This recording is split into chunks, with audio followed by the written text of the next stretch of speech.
Hey everybody, welcome back to When Harry Met Board Games, where we feed our people with relatable content and our victory condition is your satisfaction. I'm Harry, and today we have another top 10 list for you all. Today I'll be covering my top 10 dice games. These are games where the main component may not necessarily be only dice, but definitely the main mechanism is the rolling of the dice and what you do with these dice. These are my 10 favorite games that do dice rolling a little bit differently. Some might be rolling rights, some might be Yahtzee style games. I have lots of games that contain dice, but these are the 10 that made the cut. So without any further ado, let's get straight to my number 10 dice game of all time, and that is Kingdomino Duel. And I've been mentioning this game a lot lately on the channel. This is designed by Bruno Cathala and Ludovic Mablanc. It is the spin-off and sister game of Kingdomino, a ultra popular gateway style game with tile placement. But here in this game,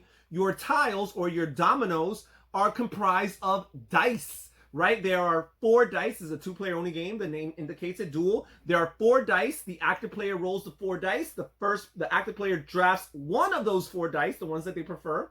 Then the other player drafts 2 dice, the other 2 out of the last 3. And then finally, the one that's left over is the second one to comprise the domino for the first player. So each player will have 2 dice and they will put them together to make a domino. And then they will fill out these sections with their pen and pad on the board, which is just a little pad right here of different terrain types and little spots here for them to put the different configurations of the shields, the shield emblems here that you're going to be rolling. And they will score you according to the combination of how many you have adjacent to each other in one region, multiplied by how many stars or crosses you also have in those regions, because some of the dice have crosses as well, and those are very, very valuable. And then you multiply them, and you do that. Now, there's lots of complicated rules with, well, not complicated, but restricting rules with adjacency here. This is a true spatial intelligence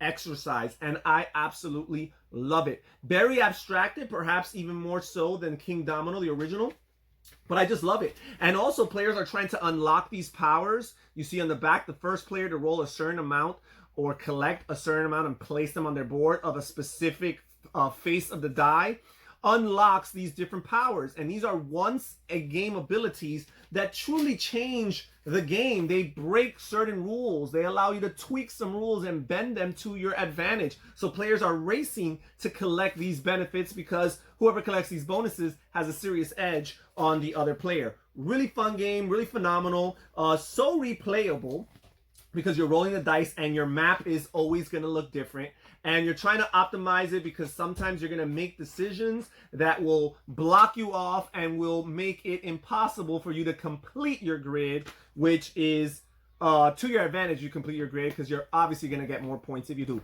My number 10 dice game of all time, Kingdomino Duel. And now we move on to my number 9. And my number 9 is the only roll and write game on my list, and that's Ganz, Schon, Clever, or That's Pretty Clever, which is designed by Wolfgang Warsch. And this edition here is published by Schmidt. I believe Stronghold has also made an English, or published the English edition. This here is in German, but I got the rules of English off BoardGameGeek.com and their forums. This is a cool, very abstracted roll and write game. And when you first look at it, it looks very complicated and complex because you've got all these different sections that you're trying to fill out, and they all operate in different ways. But once you play the game, you realize that while this might not be quite a gateway into roll and write games, it's definitely not a brain burner. It just creates some really interesting, albeit abstract decisions. And if you don't mind the abstractness of it all, because lots of the roll and writes, the popular roll and writes, have nice, cute themes that are very well integrated with the mechanisms as much as a roll and write can be. This one, there's no games about it. This is just a straight up abstract puzzle, right? And figuring it out is so cool because what happens is, as you complete certain rows in each of these 5 different sections, you unlock certain bonuses. And sometimes what these bonuses allow you to do is they allow you to fill or cross off a space in one of the other sections. And then sometimes you can really have these amazing combos where you unlock one thing on one section, which allows you to unlock another thing on another section, and so on and so forth. And you're just like, wow, I'm amazing. It really creates these opportunities, these intellectual challenges for the player to feel, wow, I'm really good. And perhaps you're not really good, right? It's more like the game design is that good that it creates these opportunities for players to give themselves a little pat on the back. Really cool game. The fact that not only do you fill out all these different sections differently, but that you also score them differently makes for an infinite amount of replayability. You could try, and also, you know, obviously it's a dice game. The way your dice roll kind of steer you in one direction or another. But the fact is, every time you play, you could take a different approach if the dice cooperate. My number 9 dice game of all time, Ganz, Schon, Clever. Now we move on to my number 8 dice game, and for many people it might be their number 1, and that is King of Tokyo, designed by Richard Garfield and published by Yellow Games. This is a great gateway game. This definitely is a Yahtzee style dice rolling game, and I have a few of these Yahtzee style games here. And it's really cool because players are each taking the role of a particular monster who's trying to take over Tokyo. But they have all their opponents that they want to destroy. And there's 2 ways to win. You either eliminate all competition. That's the cutthroat, vicious, heartless way of approaching the game. Or you could do it like I do it, and you try to get to a certain amount of victory points, which in the case of this game, it's 20. And the first player to get to 20 victory points would win the game that way. And it's so cool because you're trying to go to Tokyo because you gain more points in your Tokyo. But if you're in Tokyo, you're also more vulnerable to multiple attacks, right? Because if you're in Tokyo, everybody outside of Tokyo can attack you, not all at once, one by one. And then you always have that challenging decision, that fork in the road. Am I going to stay in Tokyo and try to sneak in one more turn so I can get a few more points? Or am I going to risk leaving prematurely because I'm afraid of incurring more damage and possibly getting eliminated, right? Because you never know. Someone might get an amazing roll, and yet you might have 5 health left, but they roll all 5 of their dice and they're all 5 claws, and the claws inflict damage on their opponents. Terrible, terrible, terrible. So you also have some really cool power cards. You have this currency, this energy currency that every time you roll, it's technically a dud, but it's money that you can use in future opportunities to purchase from a trade row of cards that give you either permanent abilities that make you more powerful than other players, or one-time abilities that you could discard in order for a crucial situational type of thing to give yourself a little bit of an advantage. Really cool. My number 8 dice game of all time, King of Tokyo. And now we will move on to my number 7. And my number 7 is One Deck Dungeon. And this game is designed by Chris Cieslik, and it is published by Asmati Games. And this game is really cool. This is what the title of the box says. This is a dungeon crawler with just one deck of cards. Your one deck of cards consists or make up your map or your dungeon, which is always comprised of 4 different cards face down until you explore them. And these cards have 2 different types of encounters. They either have a peril encounter, which is some type of challenge you're trying to overcome, or they have a combat encounter, which is some type of monster or baddie that you're trying to fight and defeat.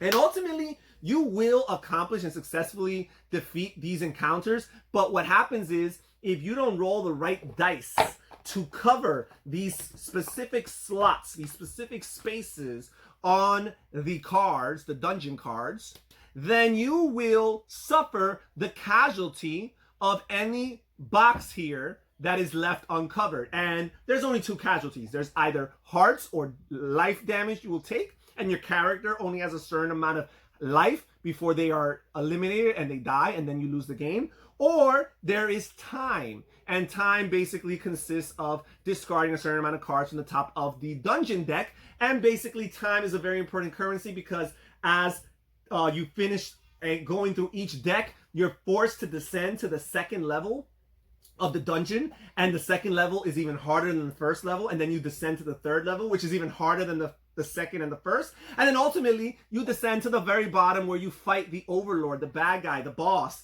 And if you speed up this process before you have time to level up your character, you're trying to gain experience points, because each time you defeat one of these encounters, you can use the card, and they're multi-purpose. You can use them to either gain their experience points here in the lower left-hand corner, or you can use them as an item, an equipment that adds an additional stat to your character's original stats, or you can use it for a special power that gives you a special once a turn power every time. And then sometimes you even have some potions or spells that you can add to your character. And you're doing all of this, and the more you level up your character, the more items that they can acquire, the more skills that they can possess. So you want to find the right balance of adding these items, but also leveling up evenly and getting the capacity to hold more items for the future. But if time goes by too quickly, you won't be able to level up fast enough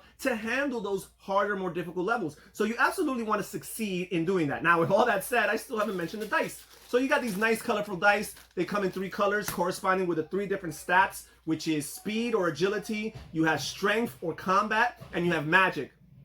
And you're trying to, based on the encounter, the combat or the peril, you're trying to roll a certain amount of dice and roll them to certain face values in order to put them on these boxes, cover them, and complete them satisfactorily, right? So this is a really cool dungeon crawler experience. It's pretty much a filler of a game. It doesn't take too long, and it's some really cool puzzly dice rolling and dice placement taking place, as well as managing whatever special abilities, items, and or skills your original hero character may have. My number 8 dice game of all time, One Deck Dungeon. And now we will move on to my, I'm sorry, that was not my number 8, that was my number 7. Now we will move on to my number 6, and that is Elder Sign, designed by Richard Launius and Kevin Wilson and published by Fantasy Flight Games. And this is in the Arkham Horror files of games.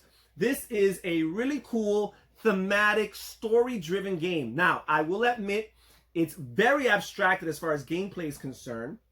If you want a little bit more of an immersive experience or a mechanically sound experience, Eldritch Horror is probably the better way to go. But here in this game, what you have is you have your museum, which is comprised of a bunch of cards that make up 6 different sections of your museum that the players are trying to go through.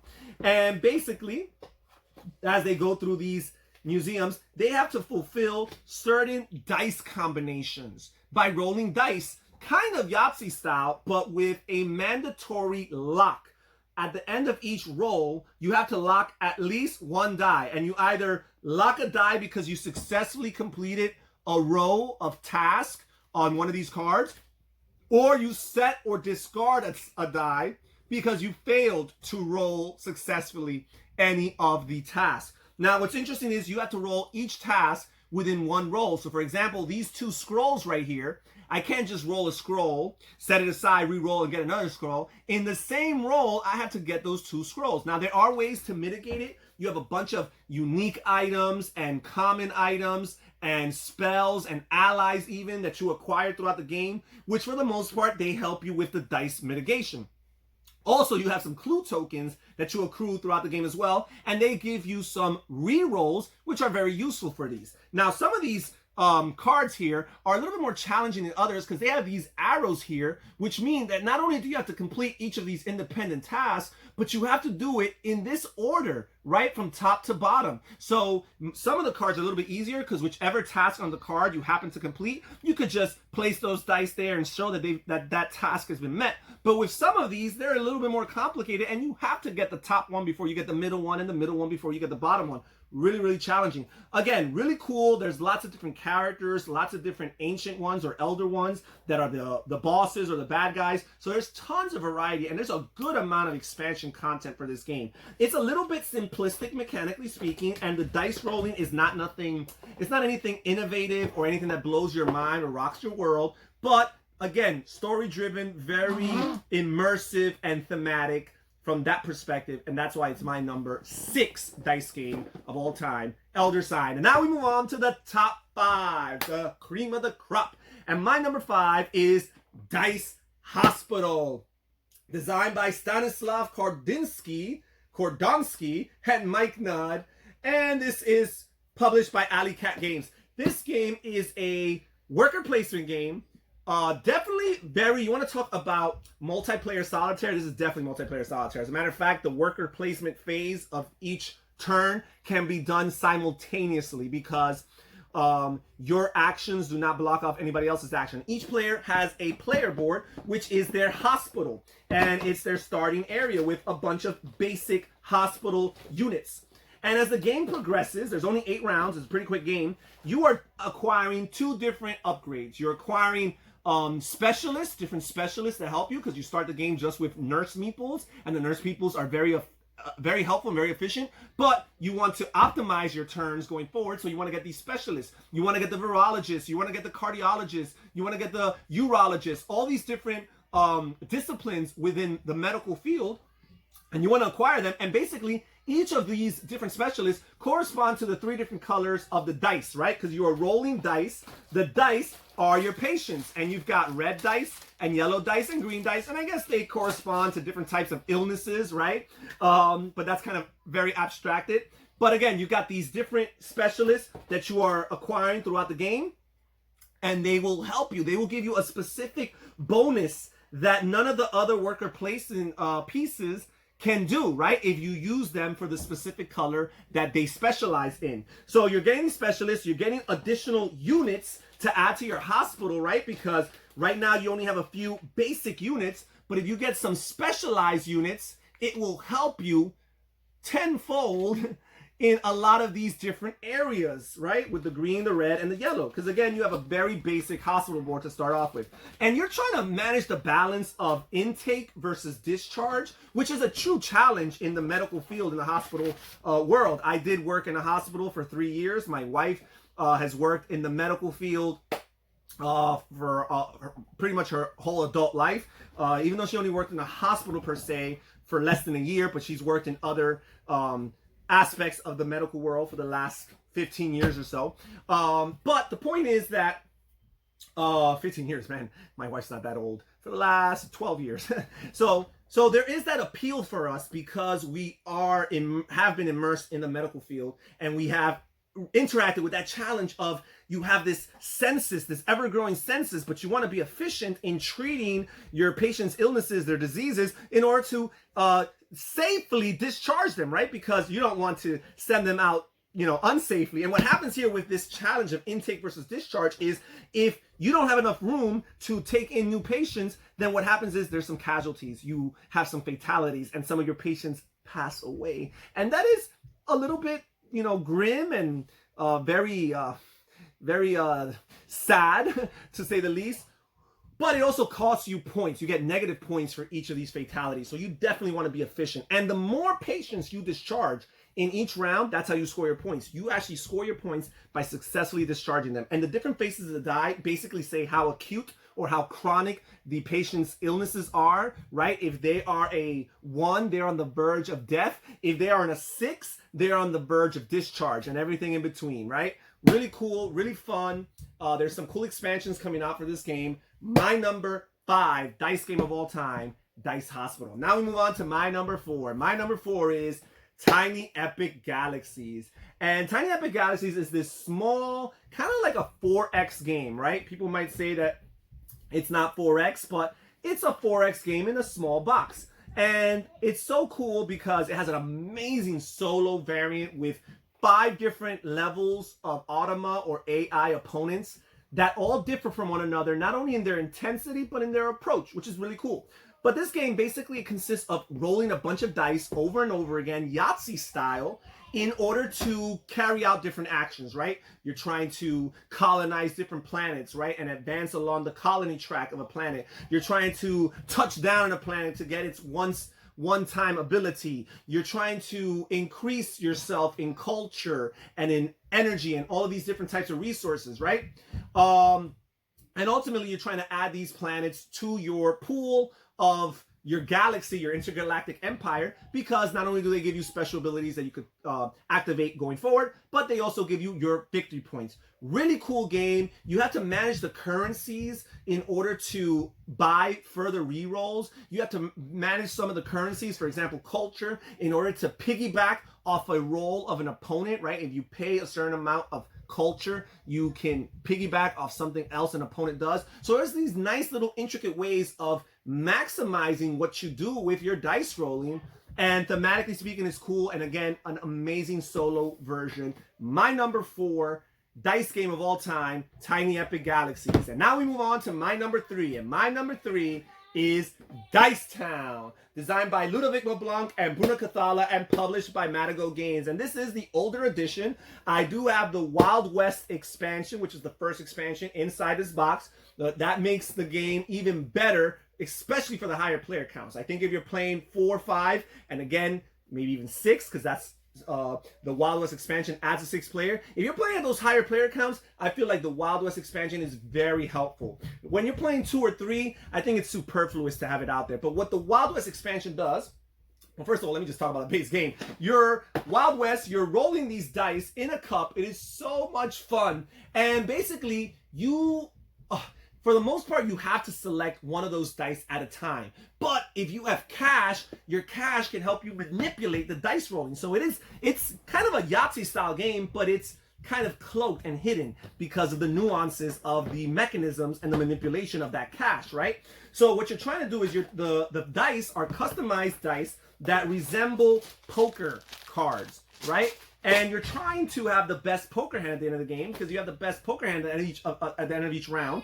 You get to acquire different property cards from the town hall. But you're also trying to get additional things as you go through town. You're trying to get gold by rolling the most 9s. You're trying to steal money from the bank by rolling the most 10s. You're trying to get some cards from the general store, which give you special abilities and even points by rolling the most jacks. You're trying to go to the saloon and maybe steal cards from an opponent by rolling the most queens, and you're trying to take control of the sheriff piece, which gives you 5 points in the end game and helps you break and decide tiebreakers by rolling the most kings. So all of these things, you're trying to figure out what to do, and obviously you can't do them all, right? So you kind of have to pick and choose according to your role and also according to what you see other players are doing. But remember, players roll their dice, and it's kind of private because of the cup until they're revealed. And it is simultaneous. There's no turnover in this game, so everybody reveals at the same time if they even choose to reveal. But you might, based on the fact that a player is very committed to one particular thing, and you're realizing you don't want to go down that road, you don't want to put all your eggs in that basket, you might be able to pay $1 in order to re-roll all of your dice without keeping any, right? Because if you don't pay the $1, you're obligated to at least keep one. Or if you have multiple dice that you rolled in that current roll that you like and are favorable to you, you could pay an additional $1 for every dice you want to keep that's beyond the first free one. Really cool, lots of amazing decisions. Again, what the Wild West expansion does is that it adds an additional bonus for each of the categories, so that the player who's in the lead in each of these categories gets to pick from those two, giving them options. And so the player who rolled the second most in any of those categories gets the leftover benefit and reward, which is really cool, because sometimes you invest in one thing so much and you end up being second place and you get nothing from it. And that's kind of like what the Wild West expansion resolves. At the same time, it does add a little bit of game time and game length, but I think it's worth it. It's not one of those expansions you want to play with all the time, but every once in a while, it is worth popping out, especially if you're playing with 4 to 6 players. My number 3 dice game of all time, the name is in the title, Dice Town. And now we move on to my number 2. And my number 2 is Pandemic the Cure, designed by Matt Leacock and published by Z-Man Games. This is the dice implementation, the dice spin-off, if you will, to Pandemic. One of the most popular, if not the most popular, cooperative game in the market today. One of my favorite cooperative games of all time. And I think I like Pandemic the Cure even more. This game, first of all, your viruses are different color-coded dice, corresponding with the 4 different colors of the virus from the main game, right? You have your black, your blue, your yellow, and your red. And you have these different regions, which instead of it being a map, it's very abstracted. You've got these 6 little discs that represent 6 different continents or geographical areas in the board. And they're all numbered 1 through 6. And every time you roll the infection dice, you place the die on its corresponding geographic tile. Now, what's really cool about this game is that the special characters that players choose, not only do they have special abilities that make them different from the other players, just like in regular Pandemic, but they also have customized color-coded dice that are unique to them and further differentiate them from the other characters, because there are faces on my die that are not even on your die, or I might have one face of the die that's more likely or more probable that's on my customized dice that are not on yours. Really, really, really cool. It definitely makes you feel more unique as a character. And the puzzle of trying to solve these challenges of making it to the right place, you know, treating the diseases at the right frequency, but at the same time still investing towards the finding of a cure, right? It's called Pandemic, the cure, for a reason. Finding the right balance is so challenging. So much so that I've yet to win this game. I think I've played this game 12 to 15 times and I still haven't won. Mind you, I play at the easiest level. Now, in my defense, I've only played this game at 2 players, and I feel like this game is probably harder at the 2-player count. This game you probably need a 3rd or 4th player in order to win it. At least if you're as bad as I am. And of course, there's some dice roll and there's a lot of luck involved, but it also makes for a shorter game than the regular Pandemic. Regular Pandemic is anywhere from 45 minutes, maybe even beyond. This game, Pandemic the Cure, I don't think I've ever crossed 30 minutes playing this game. So it almost feels like a filler, but at the same time, it really fills you up. My number 2 dice game of all time, Pandemic the Cure. And now we move on to my number 1, baby. And my number 1, and people might say that it's not as much about the dice as some of these other games on my list, but hey, man, I'm going to go with it. My number 1 is Kingsburg. And this game is designed by Andrea Chiarvesio and Luca Iannacco and published by Z-Man Games. And this is the newer edition that includes the expansion to Forge a Realm within it. This is a dice placement game where your workers, this is a worker placement with dice, your workers are dice. You have 3 dice and then you roll them. And based on the numbers you roll, that decides what spots on the board you can go to. And the board consists of a bunch of different court officers, right? People who are in the royal court, everywhere from your king and queen all the way down to the court jester or clown. And all of these characters give you different special abilities, bonuses. For the most part, what they're giving you is resources. There's 3 main resources. You got stone, gold, and wood. And they're giving you the ability to increase your military, your armed forces. Because what you're trying to do is you're trying to help build up the city of Kingsburg with all these amazing buildings, but you're also getting ready for the winter. Each of the 5 rounds is broken down into 4 seasons. And after the winter season, there's always going to be an invasion on Kingsburg. And there's all these different monsters, these fantastical monsters. You've got goblins, you've got orcs, and they have different strengths and different casualties for those who are unable to defend against them. So you want to have a certain amount of military strength in order to withstand them. But you're also trying to build all these wonderful buildings that give you a different amount of victory points. And the way you do that is by getting these resources. So you want to optimize your decisions. There's the cool thing about this game is, since you have 3 dice, theoretically, you can place up to 3 workers on one turn. Chances are, if you place 3, you're placing them on the lower characters, right? The more inferior characters. But you might end up just placing 2 of them on one medium range one and 1 on a low one. Or you might go all out and put all 3 of your dice to get one of the higher ranking officials that gets you some really cool stuff. Now, what's cool about this game is you do have lots of ways of mitigating the dice rolling. You have certain buildings that help you with that. You have certain tokens that you could acquire throughout the game that help you a little bit with the mitigation of the dice rolling. That way you don't feel like you're a victim of chance, a victim of circumstance, and you feel like you have some say-so and some control in the direction of your game. The component quality is amazing. I love resource management. I love city building, and I love worker placement. Well, guess what? It has some dice rolling, and I found that to be neat. Again, it might not necessarily be, the dice rolling may not necessarily be as important to the game as in some of these others, but every round I'm rolling dice, and it's my favorite game out of all of these. My number 1 dice rolling game of all time, Kingsburg. And that's it, folks. I'm done. These are my top 10. Please comment down below. Tell me what you think. Which is your favorite out of these? What's your personal favorite dice rolling game or game that involves dice? I'm curious to read what you guys have to say. This is Harry from When Harry Met Board Games saying take care, everybody. Stay safe, stay healthy, and have fun gaming. Bye-bye.